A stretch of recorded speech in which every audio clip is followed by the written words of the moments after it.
నమస్తే, welcome to view point. పశ్చిమాసియా యుద్ధం వేళ ఇరాన్ ఒక కీలకమైన డెసిషన్ తీసుకుంది. వరల్డ్ మొత్తం మీదే అత్యంత కీలకమైన సముద్ర మార్గాల్లో ఒకటైన హార్మోజ్ జలసంధి గుండా ప్రయాణించేటువంటి నౌకలపై టోల్ వసూలు చేయడానికి ఇరాన్ పార్లమెంట్ గ్రీన్ సిగ్నల్ ఇచ్చింది. టోల్ వసూలు చేయడానికి ఉద్దేశించిన హార్మోజ్ నిర్వహణ ఒక ప్రణాళికను పార్లమెంటరీ భద్రతా కమిటీ ఆమోదం తెలిపింది. అదేమిటంటే ఒక సరికొత్త చట్టాన్ని రూపొందించింది. ఈ చట్టం ప్రకారం ఈ మార్గం నుంచి ప్రయాణించే నౌకలు ఇకపై ఇరాన్ కరెన్సీ అయిన రియాద్ రూపంలో టోల్ చెల్లించాల్సి ఉంటుంది. ఈ ప్రణాళికలో భాగంగా ఆర్థికపరమైన అంశాలే కాకుండా జలసంధి భద్రత కావచ్చు, పర్యావరణ పరిరక్షణ కావచ్చు, నౌకల భద్రత కావచ్చు, ఇలాంటి బాధ్యతలన్నీ ఇరాన్ తన పరిధిలోకి తీసుకుంటుంది.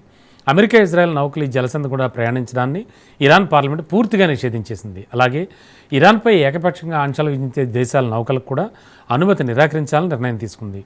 ఈ వ్యూహాత్మక జలసంధిపై తన సార్వభౌమత్వాన్ని చాటుకుంటూనే ఆదాయాన్ని పెంచుకోవాలని ఇరాన్ యోచిస్తోంది, అమల్లో పెట్టబోతోంది. ప్రపంచ ముడి చమురు సరఫరాలో 5వ వంతు జరిగే మార్గం అంతర్జాతీయ జలాల పరిధిలోకి వస్తుందని అమెరికా సహా చాలా దేశాలు చెబుతున్నాయి. అక్కడ టోల్ వసూలు చేయడానికి ఇరాన్కు చట్టబద్ధత ఏం లేదని పేర్కొంటున్నాయి. అయితే ఇరాన్ సార్వభౌమాధికారాన్ని బలపరిచే విధంగా ఈ ప్రణాళిక రూపొందించినట్లుగా కూడా అధికారులు చెబుతున్నారు.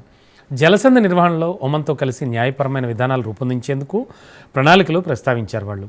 ప్రస్తుతం ఇరాన్, అమెరికా, ఇజ్రాయెల్ మధ్య కొనసాగుతున్న యుద్ధం 2వ నెలలో ప్రవేశించిన నేపథ్యంలో ఈ నిర్ణయం మరింత ప్రాధాన్యం సంతరించుకుందని చెప్పాలి. ప్రపంచ చమురు రవాణాలో పెద్ద భాగం ఈ జలసంధి గుండానే సాగుతుండడంతో దీనిపై నియంత్రణ అంతర్జాతీయంగా కూడా ఒక కీలకమైన అంశంగా మారిపోయింది. టోల్ వసూలుకు సంబంధించి ఇరాన్ పార్లమెంట్ జాతీయ భద్రతా కమిటీ సభ్యుడు అలాయుద్దీన్ బొరూజ్ జెర్జీ ఇదివరకే మీడియాతో మాట్లాడారు. ఒక్కో నౌకపై సుమారు $2 మిలియన్ అంటే మన భారత కరెన్సీలో చూస్తే దాదాపు 18 కోట్ల వరకు పన్ను విధించనున్నట్టుగా కూడా ప్రకటించారు. హర్మూజ్ జలసంధిలో కొత్త విధానం అమల్లోకి వచ్చిందని, ఇది దేశ సార్వభౌమాధికారానికి ఒక సంకేతం అని అలాయుద్దీన్ పేర్కొంటున్నాడు. యుద్ధ పరిస్థితుల్లో ఖర్చులు పెరుగుతున్నందున ఆర్థిక వనరులు సమకూర్చుకోవడానికి ఈ చర్య తప్పనిసరి అని ఆయన నొక్కి చెప్పాడు. గతంలో ఎన్నడూ లేని విధంగా ఈ మార్పు తీసుకొచ్చామని ఆయన పేర్కొన్నాడు. ప్రస్తుతం హర్మూజ్ జలసంధి ప్రపంచ వాణిజ్యానికి కీలక మార్గంగా ఉంది మనకు తెలుసు. గల్ఫ్ ప్రాంతం నుంచి వెలువడే చమురు సరఫరాలో దాదాపు 5వ వంతు ఈ జలసంధి గుండా సాగుతూ ఉంటుంది. సరే, ఇదిలా ఉంటే అమెరికా ఈ పరిస్థితిపై కఠిన వైఖరి అవలంబించబోతోంది. అమెరికా ట్రెజరీ సెక్రటరీ ఓ వార్తా సంస్థకు ఒక ఇంటర్వ్యూ ఇచ్చారు. జలసంధిపై చివరికి తమ నియంత్రణ సాధిస్తామని ఆయన వ్యాఖ్యానించారు.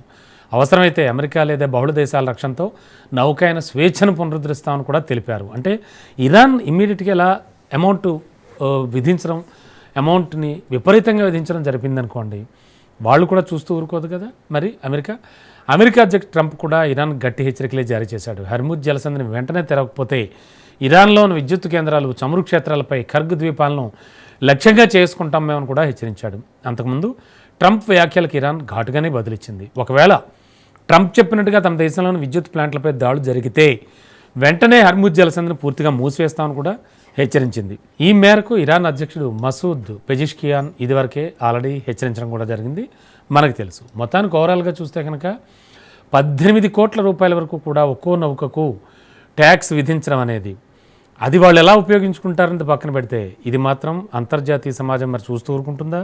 ముఖ్యంగా అమెరికా ఏం చేయబోతోంది? ఈ ప్రశ్నలే ఇప్పుడు అంతర్జాతీయ ఆల్మోస్ట్ విశ్లేషకులందరినీ కూడా, అంతర్జాతీయ విషయాల్ని విశ్లేషించే విశ్లేషకులందరి మనసులో కూడా తెలుస్తోంది.